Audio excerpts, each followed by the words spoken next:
All right, good morning. We're going to go ahead and talk about what is required once the baby is born.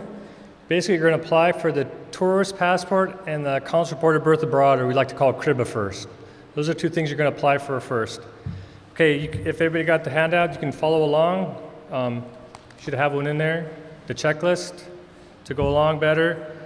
Just so you know, when you do have the baby, when you do apply for the tourist passport and the CRIBA, both you, the father, and the baby all have to be present at the time of application. So all three of you had to be present.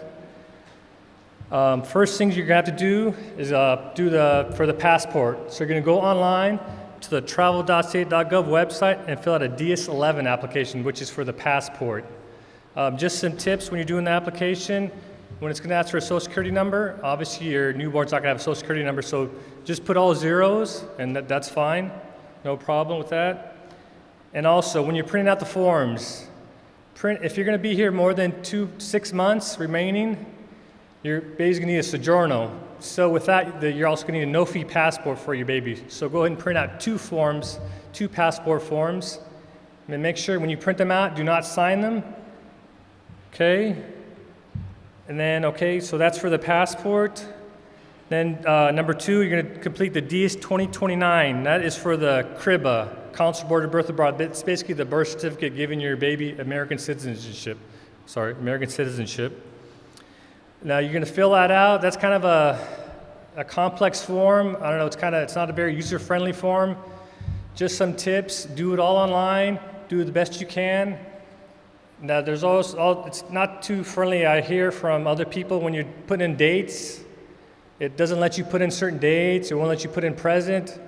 Don't stress about it. Do the best you can. Print it out, and we can always white it out in our office. It's not going to be a big issue as long as there's not like a lot of whiteout or whatever. So print that out, the DS 2029, do it online. Website is there. Okay, then we're going to need original copies of the Italian birth registration and the international copy, which the Red Cross just went over with. Okay, then also number 4, you're going to complete the SS-51S. That's a Social Security card application. Print that out. Okay. Okay, then for all these documents, we're going to need, obviously, number 5, we need passport photos. And also what is recommended when you're getting the passport photos, get photos done for the Soggiorno.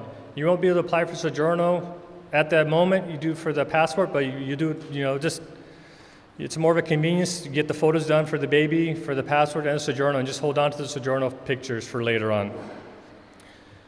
Okay, then we're going to need a $205 money order. It has to be money order, no exceptions. And if they give you the option to make it payable to, it'll be payable to the U.S. consulate.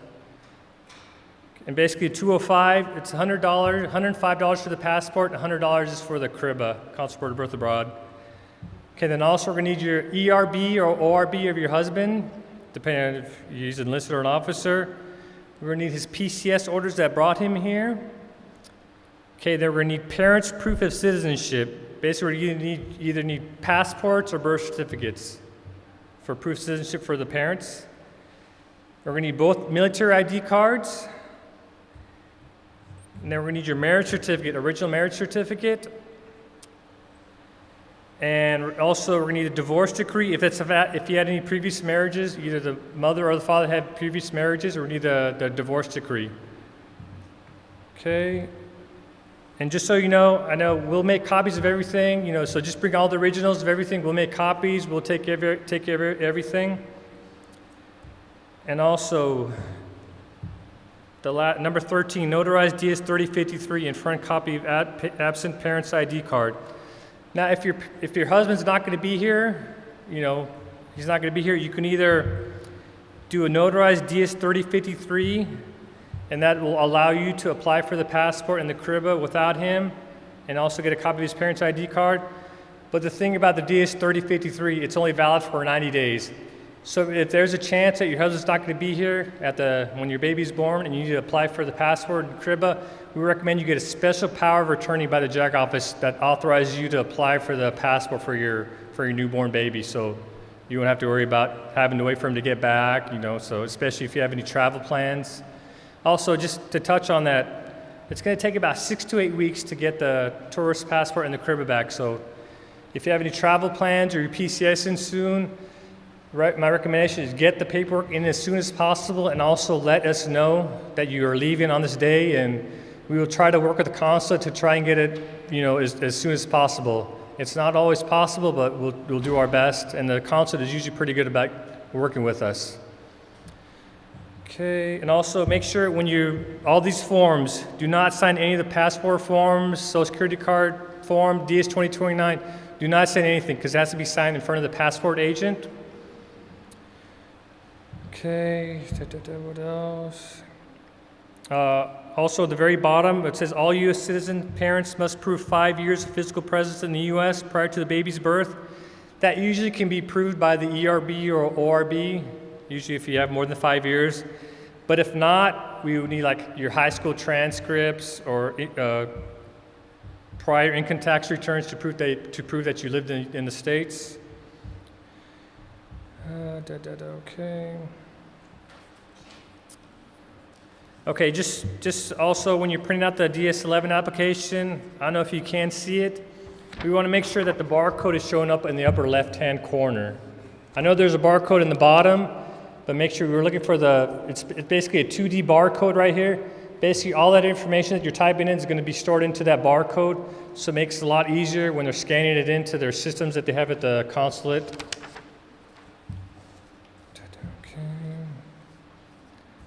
Okay, do you have any questions on the tourist passport and the cribba?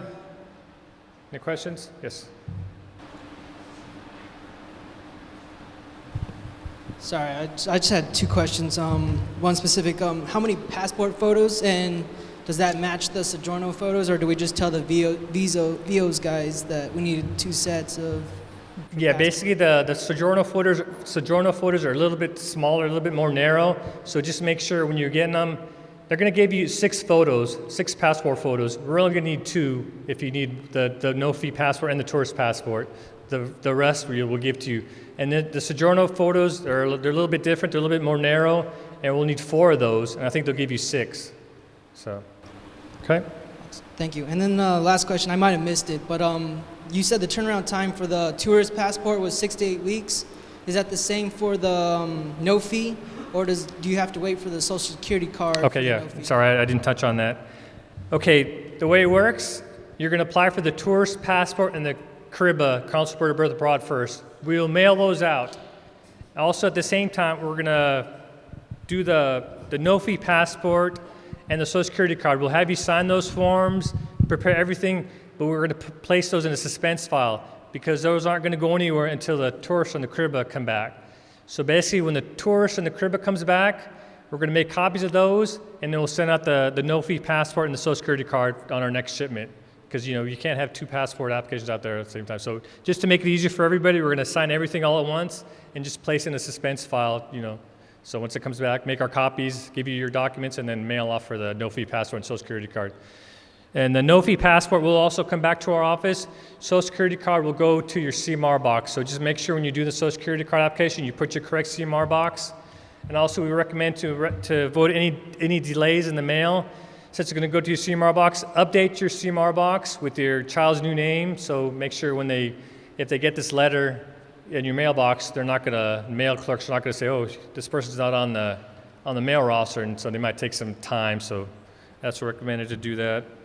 Okay, any other questions for the passport, the cribba, consular of birth abroad? Okay, now touch on Soggiornos. Okay, now even though your baby's born in Italy, they still need a Soggiorno. However, they won't need the visa, but they will need a Soggiorno. And so now about 5-6 months ago, the Soggiorno process, the whole thing totally changed in a sense where if it was a baby, if it was a mother and had a baby under 14, the mother and the baby would all be on one Soggiorno. Now that is gone now. Everybody gets their own Soggiorno now. So if you have a newborn, you need to apply for the newborn Soggiorno. What we're going to need is one original Italian birth certificate, the one that says Comune di Vicenza at top of it. And like I said, as Red Cross said, they give you about 5 or 6 copies. So like I said, we're going to have to keep one of those. and you won't get that back. It's going to go back to it's going to go down to the Questura for when you apply for that. And then we're going to need a copy of the mother's Soggiorno. If she has a valid Soggiorno, as long as it's still valid, we'll just make a copy of it and we'll just send it on with the application for the newborn. We won't take it if it's still valid. We'll need 4 photos. Like I said, recommend taking pictures of Soggiorno when obtaining passport photos. And we're going to need a passport to apply for the Soggiorno. Now we can start the process with the tourist passport. So once you get the tourist passport and you have all the other documents, we can apply for the newborn Soggiorno. Now also, but we're going to need the no-fee. That should be done with the no-fee passport, but like I said, we can do with the tourist passport. But once you get the no-fee passport, make sure you give us a copy of it. But like I say, we can start the process with the tourist passport. So, and also, just so you know, you can wait to get the no-fee passport. There's no big rush. We know it's going to take a little bit because it's going to take about 6 to 8 weeks for the tourist passport, then another 6 to 8 weeks to get the no-fee passport. If you want to wait to get the no-fee passport, that's fine. Or if you want to apply right away for the tourist passport, that's also fine. It's just basically up to you. So, okay. Any other question? Any questions about the Soggiorno process for newborn? Yes. I had a baby prior to the new system, so would I need a new Soggiorno for the baby because he's on my Soggiorno? No. Okay. You will need it. As long as the Soggiorno is valid, that's fine. It's not going to expire anytime soon. No, you don't need a new. If you have a valid Soggiorno, the old style, I mean, just wait till it expires, and like I said, you'll get a new one. But the Questura is not going to do a whole new Soggiorno just so you can get the new style. You know, basically everybody get those Soggiornos. So just wait till it expires and just renew it. Then you'll get the new Soggiorno. Just also to touch on passport office hours. We've been very busy in the passport office. I used to work in the Soggiorno office. Now I'm going to go work in the passport office to help Miss Marcantonio, just because of the workload has just gotten so intense. And because of that, we kind of reduced our hours. So the passport office is now closed. It's temporarily, hopefully not always. It's closed on Wednesday afternoons and Thursday mornings for processing. So just keep that in mind when you come in. So basically, we're open Monday, Tuesday, all day, only Wednesday morning, and only Thursday afternoon, and then all day Friday. And like I said, that's just to deal with I guess, there was a baby boom, and also dealing with all the brigade getting passports and everything. So hopefully we can get back to normal hours. Any other questions? Yes. I don't have my fingerprints done or anything yet. Do I just bring that sheet to apply for the Soggiorno that you gave us? Because if we don't actually have the full Soggiorno with the fingerprints done, how am I going to apply for hers if we don't have a copy of it? When is you already had the baby then, or? No. Oh, sorry. I can't see very well. I'll turn Sorry, I can't see. No, I'm due on June 13th. So if I still don't have my fingerprints and everything done, do I just bring the copy? Yeah, of just let the us stamp? know. Okay. Just let us know. That's also another thing I'll touch on. Soggiornos, because of the new system, and we had a lot of people coming in, we also got a big backlog of Soggiornos. We're finally getting caught up. We also kind of reduced our hours on Thursdays to catch up with the backlog, and it's kind of getting back to normal, so hopefully it'll be back to normal. So, any other questions? Soggiorno, tourist, cribba? No? Okay, thank you.